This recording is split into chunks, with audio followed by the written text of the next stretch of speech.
Балалар, бүгін мен сендермен бірге қазақтың ұлттық ойыны хан талапай ойынын ойнағым келіп отыр. Хан талапай ойыны бұл 21 асықтан тұрады екен. Оның ішінде бір асықты хан болады екен.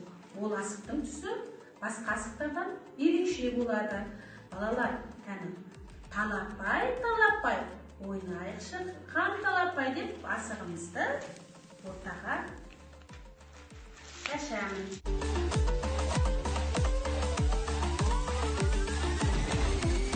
Қараңыз, балалар, қараңызшы, хан қалай жатыр?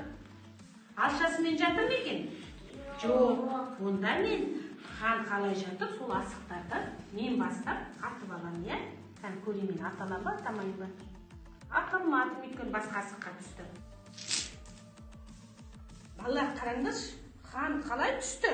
Бүк түсті, иә? Енді бүк түскен ханды біз былай саусақпен атып аламыз.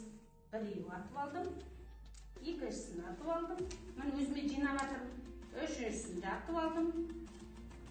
Атамай қалдым, енді інжу сен атасың. Ала қоян асықты өзіне, тағы да қара шық, қандай асықтар жатыр, шық асықтың бәрін атып аласың. Түспеді, е?